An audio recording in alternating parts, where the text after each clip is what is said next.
అప్పుల బాధలు వెంటాడుతున్నాయా? అయితే 6 జేవిఆర్ వారి జాతిరత్నాలు ధరించండి. నమస్తే, వెల్కమ్ టు మనం టీవీ. హైదరాబాద్ రాజేంద్ర నగర్ పిఎస్ పరిధిలో కిస్మత్పూర్ బ్రిడ్జ్ కింద ఒక యువతి నూలు పోగు ఒంటి మీద కూడా లేకుండా పడిపోయి ఉంది. ఆమె మీద లైంగిక దాడి జరిగింది. చాలా దారుణంగా చంపేశారు. ఆ స్థితిలో కనిపించింది ఆమె మృతదేహం. ఎవరో అటువైపుగా వెళ్ళేవాళ్ళు చూసి పోలీసులు కంప్లైంట్ ఇస్తే, పోలీసులు అక్కడికి వచ్చి చూసి పరిశీలిస్తే పోలీసులు షాక్ అయిపోయారు. చాలా దారుణంగా ఆమె మీద లైంగిక దాడి చేసి చంపేసినటువంటి పరిస్థితి ఉంది. అయితే ఈమె కుటుంబ సభ్యులు మిస్సింగ్ కేసు పెట్టారు 2 రోజుల క్రితమే. తర్వాత ఈ కుటుంబ సభ్యులకి మృతదేహాన్ని అప్పగించారు. అయితే ఎవరు చంపి ఉంటారు అన్న దానికి సంబంధించి ఇంకా వివరాలు రాలేదు. కానీ పోలీసులు ఒక అనుమానం చాలా బలంగా చెప్తా ఉన్నారు. ఒక ఆటో డ్రైవర్ అత్తాపూర్లో ఈ యువతితో పరిచయం చేసుకొని ఆటో ఎక్కించుకుని ఇటువైపుగా తీసుకొచ్చేశాడు. అత్యాచారం చేసి దారుణంగా చంపేసి ఇక్కడ ఈ ముళ్ళ పొదల్లో బ్రిడ్జి కింద, కిస్మత్పూర్ బ్రిడ్జి కింద ఆ పొదల్లో పడేసి వెళ్ళిపోయాడు. ఇది పోలీసులు అనుమానిస్తున్నటువంటి విషయం. అయితే ఆటో డ్రైవర్ ఎవరు, ఎటువైపు వెళ్ళాడు, తర్వాత ఎక్కడికి పారిపోయాడు, ఈ విషయాలన్నీ కూడా నిగ్గు తేల్చే పనిలో ప్రస్తుతం పోలీసులు ఉన్నారు. ఇక్కడ ఒక విషయం మనం జాగ్రత్తగా మాట్లాడుకోవాలి. సరిగ్గా ఇదే బ్రిడ్జి కింద కొన్ని సంవత్సరాల క్రితం దిశ ఘటన జరిగిందండి. ఈ అమ్మాయి ఒంటి మీద ఒక్క నూలు పోగు లేకుండా ఆ ఒంటి మీద గాయాలు కనిపిస్తున్నాయి. లైంగిక దాడి జరిగినటువంటి ఆనవాళ్లు కనిపిస్తున్నాయి.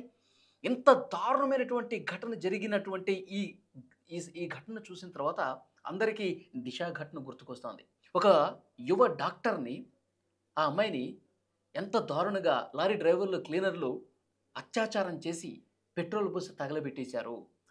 మొత్తం దేశం అట్టుడికిపోయింది. తర్వాత వాళ్ళని ఎన్కౌంటర్ చేశారు. ఈ విషయం మనందరికీ తెలుసు. మళ్ళీ అదే ప్లేస్లో జరిగింది. ఈ కిస్మత్పూర్ బ్రిడ్జ్ పరిసర ప్రాంతాల్లోనే ఆ ఘటన జరిగింది. ఆ రోజు ఆ అమ్మాయి కూడా ఇదే రకంగా వివస్త్రగా చనిపోయి పడింది, కాలిపోయి ఉంది. ఆ దిశ ఘటనని తలపించే విధంగా ఈరోజు ఈ ఘటన జరిగింది. వీళ్ళ కుటుంబ సభ్యులు ఇప్పుడు నిన్న జరిగిన ఘటనకు సంబంధించి కుటుంబ సభ్యులు రోధిస్తూ ఉన్నారు. 13వ తారీఖు బయటికి వెళ్ళిందంట. ఈరోజు డేట్ ఎంత? 18వ తారీఖు. 13వ తారీఖు బయటికి వెళ్తే ఒక ఆటోలో ఒకడు ఎక్కించుకొని మాయమాటలు చెప్పి నిర్మానుష్య ప్రదేశానికి తీసుకొచ్చి చాలా దారుణంగా రేపుకు పాల్పడి లైంగిక దాడి చేసి వివస్త్రణ చేసి చంపేసి పడేశాడు. వాడు ఎవడన్నది తెలియాల్సిన అవసరం ఉంది. హైదరాబాద్లో క్రైమ్ విపరీతంగా పెరిగిపోతుంది. మనం మాట్లాడుకుంటూనే ఉన్నాం. చాలా దుర్మార్గమైనటువంటి చర్యలు జరుగుతున్నాయి. అమ్మాయి ఒంటరిగా కనిపిస్తే చాలు ఆ అమ్మాయిని ఏదో ఒకటి చేసేదాకా ఇలాంటి నీచమైన, నికృష్టమైన ఆలోచనలు కలిగి ఉన్నటువంటి వెధవలు కొనసాగిస్తున్నటువంటి పరిస్థితి. ఆడపిల్ల బయటికి రావాలంటే ఇప్పుడు భయపడే పరిస్థితి. ఆడపిల్ల ఒంటరిగా తిరగగలుగుతుంది, స్మార్ట్ ఫోన్ ఉంది, ఏ క్షణాల్లో సమాచారం పంపించేస్తుంది. ఇది మనం మాట్లాడుకున్నాం. టెక్నాలజీ పెరిగింది అని మాట్లాడుకుంటున్నాం. పోలీసులు కూడా చెప్తున్నారు, షీటిన్స్ కూడా చెప్తా ఉన్నాయి, ఈ నెంబర్లకు ఫోన్ చేయండి, ఎట్టి పరిస్థితుల్లో మీరు ఏదైనా ఇబ్బంది ఉంటే క్షణాల్లో పోలీసులు వచ్చేస్తారు. ఇలాంటి అవగాహన కార్యక్రమాలు జరుగుతూ ఉన్నాయి. కానీ ఇవన్నీ పైకి మాత్రం కనిపిస్తున్నాయి, ధైర్యాన్ని ఇస్తున్నాయి.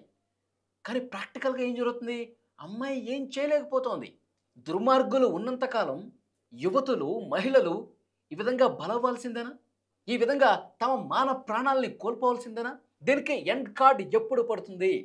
పోలీసులు ప్రాథమికంగా చెప్తా ఉన్నారు, ఒక ఆటో డ్రైవరే ఈ అమ్మాయిని కిడ్నాప్ చేశాడో, లేకపోతే మాయమాటలు చెప్పి ఎక్కించుకుని ఈ ప్రదేశానికి వచ్చేసాడు, రేప్ చేశాడు, చంపేశాడు, ఇదంతా చెప్తా ఉన్నారు. కానీ వాడు ఎవడు? పోలీసులు ఎందుకు ఇలాంటి దుర్మార్గుల్ని పట్టుకోవడంలో అలసత్వం చూపిస్తూ ఉన్నారు? మన దగ్గర ఇంత టెక్నాలజీ ఉంది కదా, ఇంత సీసీ ఫుటేజ్ ఉన్నాయి కదా, వాడు ఏ టైంలో అమ్మాయిని ఆటో ఎక్కించుకున్నాడు, ఎటువైపు ఏ టైంకి తీసుకొచ్చాడు, ఏ టైంకి ఈ దుర్మార్గం చేసి మళ్ళీ పారిపోయే విజువల్ కూడా ఉంటుంది కదా, అన్ని సీసీ కెమెరాలో రికార్డ్ అయి ఉంటాయి కదా. వాడు ఎక్కడికి పారిపోయినా రోడ్డు మీద అడుక్కో సీసీ కెమెరా ఉంది కదా, ఎందుకు వాడిని పట్టుకోలేకపోతున్నారు? ఈ రోజు వరకు కూడా వాడిని వదిలేయడానికి రీజన్ ఏంటి? అసలు మా అమ్మాయి ఏం తప్పు చేసిందని మా అమ్మాయిని ఇంత దారుణంగా చంపేసి బట్టలు లేకుండా కింద బ్రిడ్జ్ కింద పడేసి వెళ్ళిపోయారు అని చెప్పి వాళ్ళు గుండెలు బాదుకుంటున్నారండి. కుటుంబ సభ్యులకు ఎంత ఆవేదన ఉంటుంది. ఎందుకు చనిపోయిందో తెలియదు, ఎవరు చంపారో తెలియదు. ఎంత క్షోభ ఉంటుంది, ఎంత మానసిక వేదన ఉంటుంది. ఇలాంటి దుర్మార్గుల్ని ఏం చేస్తే కరెక్ట్ అండి? మనం ఇలాంటి ఘటనలు జరిగినప్పుడు రెగ్యులర్గా నేను ఒక వీడియో చేస్తాను, మీరు చూస్తారు, కథం. దీన్ని మళ్ళీ మనం పట్టించుకోము, మాట్లాడుకోము. ఇలాంటి వెధవల్లో ఒక భయం లేకపోవటం వల్లేనండి. భయం లేకపోవటం వల్లే ఇప్పుడు ఆటో డ్రైవర్ అంటున్నారు కదా, పోలీసులు ప్రాథమికంగా అనుమానంతో చెప్తున్నారు కదా ఆటో డ్రైవరే చేసి ఉంటాడని.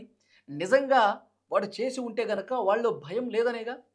నేను ఈ విధంగా తప్పు చేస్తే, ఒక అమ్మాయిని జీవితంతో నేను ఆడుకుంటే, ఒక అమ్మాయిని పూర్తిగా మర్డర్ చేసేస్తే, రేప్ చేసేస్తే తర్వాత నాకు బతికేది అన్న భయం వాడిలో లేకపోబట్టే కదా ఇంత దుర్మార్గానికి ఒడిగట్టాడు.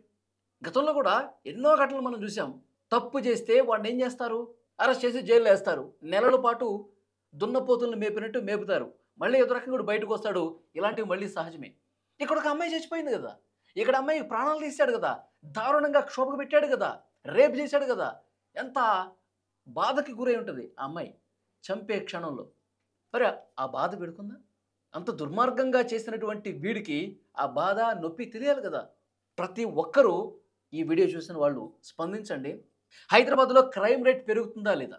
హైదరాబాద్లో మహిళల మీద అఘాయిత్యాలు, ఇలాంటి దుర్మార్గమైనటువంటి చర్యలు జరుగుతున్నాయా లేదా? అభం శుభం తెలియనటువంటి అమ్మాయిల్ని ఎంత దారుణంగా హింసిస్తున్నారు, రేపులు చేస్తున్నారు, చంపేస్తా ఉన్నారు, అడిగేవాడే లేడా అనే విధంగా పరిస్థితులు ఉన్నాయండి. మీరు ఇలాంటివి రిపీట్ కాకుండా ఉండాలంటే ఏం చేయాలో తప్పకుండా కామెంట్ రూపంలో చెప్పండి. హైదరాబాదులో ఇంతమంది జనం తిరుగుతూ ఉంటారు, అర్ధరాత్రుల సమయంలో కూడా రోడ్ల మీద జనం కనిపిస్తూనే ఉంటారు.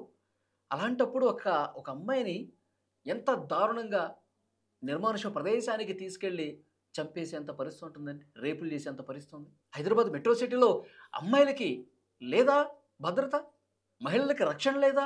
ఒక ఆడబిడ్డ ఇంట్లో నుంచి బయటకు వస్తే మళ్ళీ ఇంటికి వచ్చేదాకా ఇంకా టెన్షన్ పడాలా? ఇంత టెక్నాలజీ ఉన్న రోజుల్లో కూడా ఇంకా ఆడపిల్ల తల్లిదండ్రులు భయంగానే బతకాల్సినటువంటి పరిస్థితి ఉందా? అసలు ఏం చేస్తే ఇలాంటి సైకో విధవలకి, ఇలాంటి పనికిమాలిన విధవలకి బుద్ధి వస్తుంది చెప్పండి? ఏం చేయాలి? ఇంకా మన ప్రభుత్వాలు ఏం చేయాలి? ఎలాంటి చట్టాలు రావాలి? ఎలాంటి చర్యలు రావాలి? ఎలాంటి యాక్షన్ తీసుకోవాలి? కామెంట్ రూపంలో తెలియజేయండి.